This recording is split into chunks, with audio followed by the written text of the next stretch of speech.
측에서는 이게 지금 동맹국가 두 나라가 이 문제를 빨리 합의를 보고 다른 그 도전적인 이슈들도 많이 있는데 그것을 해결하는 방향으로.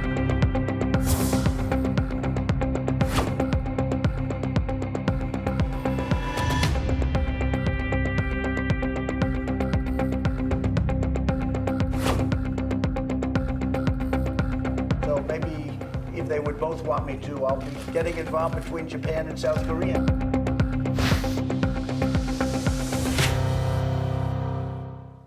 네, 다음 달 초에 한미 연합 연습이 예정돼 있습니다. 그런데 당초 19-2 동맹이라고 할 예정이었던 연습 명칭에서 동맹이라는 단어를 삭제하는 방안이 검토되고 있다고 합니다. 북측의 반발을 의식한 조치가 아니냐 이런 관측이 제기되고 있는데요. 이 문제와 함께 최근 안보 문제로 확대되고 있는 한일 갈등까지 한번 짚어보겠습니다. 군사외교 안보 전문가시죠? 정의당 김종대 의원 모시고 자세히 알아보겠습니다. 어서 오십시오. 네, 안녕하세요. 최근에 수석 대변인 되셨다고요? 더 예, 가까이 그렇습니다. 뵙겠습니다. 네, 열심히 하겠습니다. 더욱더 언론 친화적으로. 예, 제가 그동안에 좀 까칠했던 측면이 있는데. 그렇습니까? 예, 저희한테는 앞으로는- 전혀 그러지 않으셨는데. 그 MBC는 달랐죠. 네. 알겠습니다. 자, 지금 이제 현안 얘기 좀 해보겠습니다. 네. 지금 한미 연합 연습하면은 우리가 키 리졸브, 뭐 프리덤 가디언 이런 얘기 많이 들었지 않습니까? 올해부터 네, 명칭이 달라졌어요. 일단 키 리졸브가 19-1 동맹이었고 지금 이제 프리덤 가디언이 예정이 돼 있었는데 이게 19-2 동맹 예. 이렇게 돼 있습니다. 이 명칭들은 어떻게 다른 겁니까? 명칭만 달라진 게 아니죠. 과거에는 미국의 항공모함이 오고 구축함이 오고 뭐 F-22 그 스텔스 전폭기가 오고 해가지고 그랬죠. 아주 한반도에 이렇게 대규모 군사적 증원 연습까지 같이 수반한 그런 거 저희 방송에서도 사실 대대적으로 보도하기도 하고 했는데 그렇습니다. 예전에는. 예. 근데 작년에 이제 북미 간의 저 싱가포르 회담 또 하노이 회담이 이제 연이어 계속되는 대화 국면에서 북한이 가장 예민해하는 대규모 군사 연습이 사실상 폐지되고 시뮬레이션으로 이렇게 어떤 규모를 축소해가지고 작은 규모로 이렇게 시뮬레이션을 하는 도상 연습으로 바뀌었어요. 네. 그걸 이제 동맹 연습 19-1, 19-2 이렇게 표현을 해왔던 건데 그런데 북한이 이마저도 반발을 합니다. 사실 이것도 위협적이다, 이렇게 싱가포르 회담 이후로 줄곧 북한이 생각하게 보니까 우리만 손해 보는 것 같거든요. 네. 저 한미 연습은 계속되는데 우리만 무장 해제하는 것 같거든요. 뭐 핵을 내려놔라, 미사일을 내려놔라. 네. 이러면은 세력 균형이 북한에 불리하게 돌아가니까 지금 뭐 남조선 일대에서 그 뭐 연습이니 훈련인지 한다는데 계속 그러기냐. 거기에다가 올해부터 우리나라가 스텔스 전투기를 들여오기 시작했어요. 네. 이게 북한의 공포입니다. 그렇죠. 그러니까 가만히 협상하는 데서 이 과정에 보니까 점점 자신들한테 불리하게 가거든요. 그래가지고 이것도 안 된다. 이렇게 반발을 하니까 이제는 그러면 동맹이라는 표현도 거스르면 빼자. 예, 그냥 전자권 전환 뭐 훈련이라든가 네. 뭐 이런 식으로 아직 명칭은 못 찾았어요. 어떤 식으로든 다른 식으로 이걸 하려고 한미가 고심 중인 것 같습니다. 만약에 그렇다면 지금 이번 훈련 연습이라고 그래야 되죠?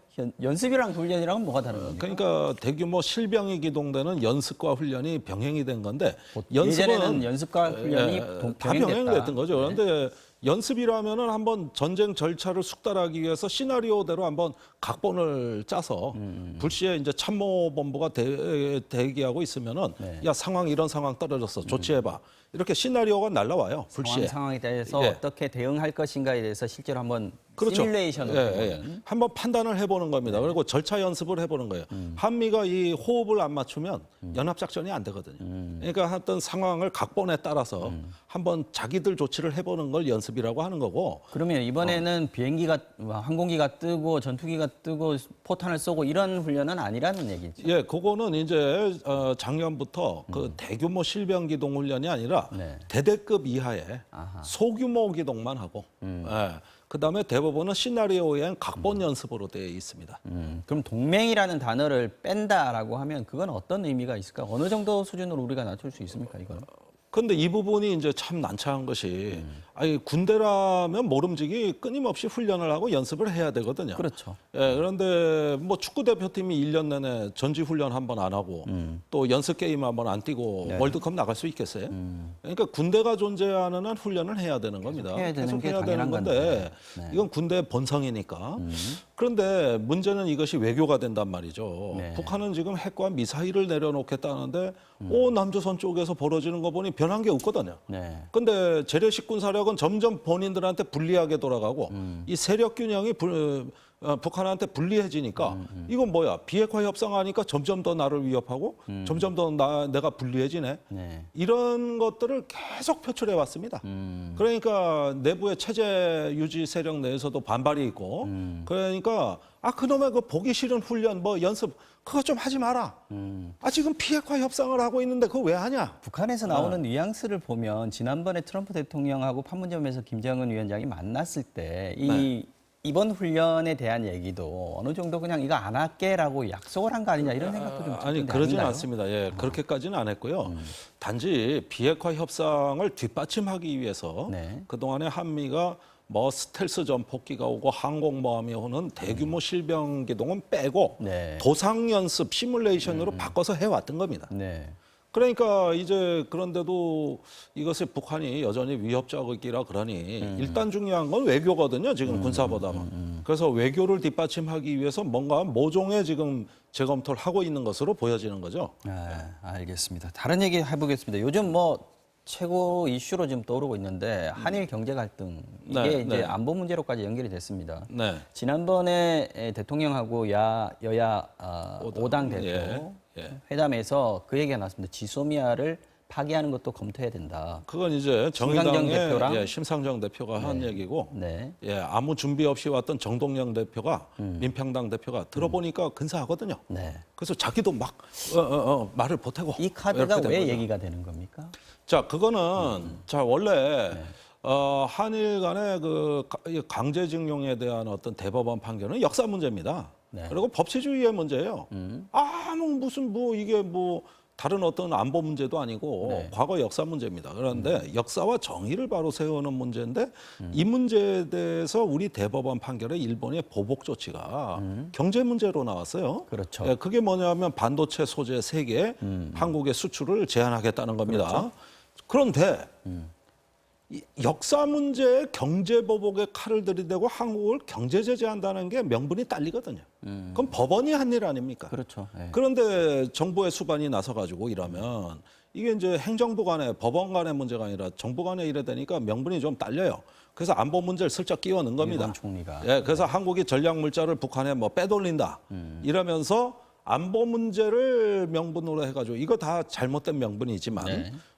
수출을 제한하겠다 이래 보니까 역사 문제는 이제 온데간데 없고 무슨 뭐 안보 뭐 경제 제재 이렇게 되니까 깜짝 놀란 거죠. 얹은 거죠 이제. 예. 그래서 그 안보 문제로 우리를 제재하겠다고 하는 건 기억나실 겁니다.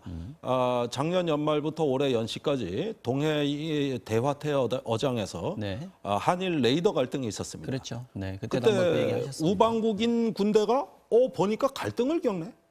자칫하면 충돌이 일어나겠네. 네. 이런 게 6개월 전부터 지금까지 쭉 이어지면서 사실 한일 간에는 미묘한 군사적 긴장이 조성이 돼 왔어요.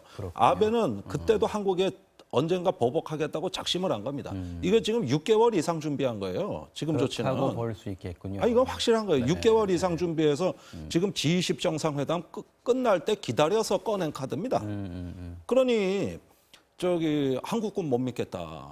한국 정부 거짓말한다. 이런 정치 군사적인 긴장감도 느끼고 있는 거예요. 네. 그러니까 이번 경제 문제, 반도체 원재료를 건드리면서 안보 문제로 순식간에 이게 확산이 되니까 지금 한일 간에 맺은 그 유일한 군사 협정이 군사정보 보호 협정 지소미아밖에 없거든요. 이게 유일합니까? 사실은 뭐 한일 간에는? 너절너절한 양해각서들이 있는 거야. 뭐 학생 교류라든가, 뭐 친선 그 정도 행사라든가, 말고는. 뭐 이런 것들은 있지만 군사의 정보와 작전에 관한 가장 어떤 그 핵심이 되는 건 이거 한 건입니다. 네. 우리는 안보 조약이 없어요, 일본하고. 예, 이런 거 하나예요. 협정 하나라고. 그러니까 서로 믿고 신뢰하는 상대방한테 군사 정보를 주고받자는 게 지소미아인데 당연하죠. 지금 양상을 보니까 우리가 북한의 전략 물자를 빼돌리는 불신을 받는 나라로 낙인 찍고 일본이 우리를 못 믿겠다고 하니까 네. 거기다가 무슨 일본의 해상 초계기가 우리 군함에 근접 비행을 해가지고 위협 비행을 하고 네. 이거 뭐야 이거 이게 어떻게 우방국이야? 그렇다면은 이 지소미아 군사 비밀 보호 협정은 있으나 마나 아니냐? 이게 왜 있으나 마나 아니냐? 그래서 청 한국을 군사적으로 그렇게 못 믿겠으면 이 협정은 이미 사문화된 거다. 그러니 이것도 우리가 재검토하자는 말을 심상정 대표가 청와대 회동에서 한 거예요. 그런데 좋은 아이디어거든. 네. 그러니까 정의용 안보실장이 맞습니다. 그거 받았는데, 재검토하고 네. 예, 이렇게 해가지고 넝큼 바꿔. 그 정동영 대표가 또 들어보니 묘수거든. 그러니까 또 본인이 또 이런 걸 하고 다니고 예, 이렇게 해가지고 저희가 불을 지른 거죠 말하자면. 그런데 청와대에서는 아까 정의용 안보실장은 재검토 용의가 있다라고 얘기를 했는데 청와대에서는 수습을 했단 말이죠. 그건 아무래도 미국이 있기 때문이 아니겠습니까? 현실적으로 쉽지 않다 이렇게 판단하는 것 검토했어요. 같은데. 예. 다 검토했습니다. 그렇습니까? 예. 이건 처음 밝히는 건데 그날 정의용 안보실장이 회담 끝나고 나오는 심상정 대표한테 네. 사실은 말씀하신 방향대로 검토 다 했습니다. 지금 이렇게 이렇게 밝혀도 되는 겁니까? 아니, 뭐 어쩌겠습니까? 저도 사실을 진실을 밝혀야죠. 그렇게 그렇군요. 얘기를 했어요. 네. 근데 다음 날 오전에 네. 왠지 청와대가 조금 뒤로 한 발 물러섰습니다. 말하자면 검토만 한 것 같아요. 네. 실행할 의지는 없고. 그런데 그날 오후에 어떻게 됐느냐? 그날이 이제 우리나라가 일본의 답변 시한이었어요. 그 제3국 중재 그렇죠. 받아들일 거냐 네, 말 거냐. 제3국 중재위원회. 네. 그런데 이제 대답 안 해버렸거든요. 그러니까 일본이 이제 강하게 나오기 시작했고, 네. 그러자 청와대가 다시 더 강경하게 지소미아 협정도 재검토할 수 있다. 이래서 8월 1일 날 네. 만일에 그 일본이 화이트리스트에서 대한민국을 제외하는 사태가 온다면 네. 지소미아는 재검토할 수 있다. 이런 조건부 재검토론을 내놔버린 겁니다. 그렇다면 이런 정도 됐으면 정부 내부에서는 상당히 심도 있게 검토가 된 거예요. 말을 그냥 뱉는 건 아니거든요. 아직까지 공식적으로 그런 방침을 확인한 것은 아니지만 네. 지금 의원님께서 알고 계신 바로는 이미 검토는 되고 있는 것이 사실이다. 사실이죠. 아니 그건 뭐 정부 당국자가 그렇게 무책임하게 할 얘기도 아니고. 근데 한국당에서도 그렇고요. 실제로 이제 외교 관계에 대한 전문가라는 분들이 지금 미국 때문에 이 부분은 한미일 동맹 자체를 흔드는 결과를 가져올 수 있다. 지소미아를 파기하게 되면. 그래서 상당히 조심스럽게 접근해야 된다는 의견들이 좀 있습니다. 이 부분에 대해서 어떻게 생각하십니까? 그러니까 사실 이게 사리에 안 맞는 건데 지소미아는 한일 간의 양자 협정입니다. 미국이 협정 당사국이 아니에요. 원래는. 미국이 원해서 했다고는 볼 수 그런데 있는 거 미국이 한일 양국을 들들 볶아댄 거예요. 그렇죠, 예. 지금 한미 간에도 돼 있고 미일 간에도 돼 있는데 네. 삼각형의 밑변이 아직 빠져 있는 겁니다. 이게 삼각 동맹으로 가겠다는 거거든요. 미국은 사실은 우리도 이것도 반갑지도 않아요. 우리가 뭐 나토의 집단 안보 체제처럼 유럽의 나토처럼 이렇게 한미일이 뭐 단일 안보 체제로 묶인다? 아니 이거 주권의 문제 검토해 본 겁니까? 엄연히 주권 국가인데 그런데 이 미국은 뭐냐 하면 이제 집단 안보 체제로 가고 싶어 하니까 이 협정이 필요한 거예요. 그래서 상대방 국가에 개입한 겁니다. 그래서 한일 간에도 맺으라고 졸라댄 걸 이명박 대통령 때 몰래 맺으려 하다가 사달이 났고 네. 박근혜 대통령 때 결국 맺었죠. 결국은 박근혜 대통령 때 맺었습니다.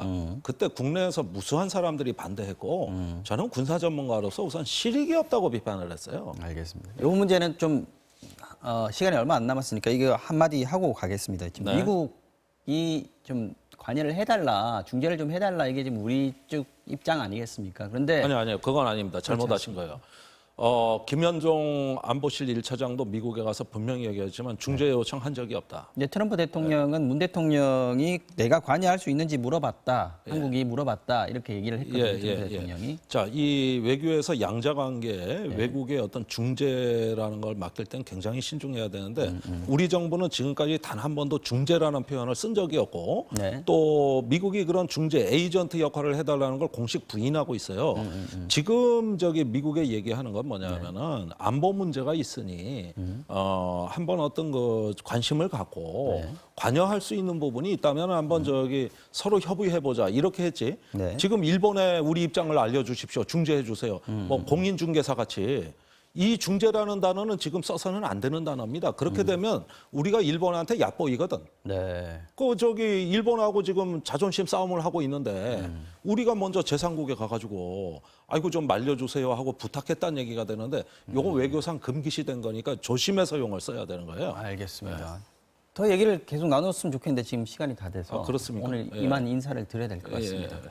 자, 지금까지 정의당의 김종대 수석 대변인과 함께 했습니다. 오늘 고맙습니다. 예, 감사합니다.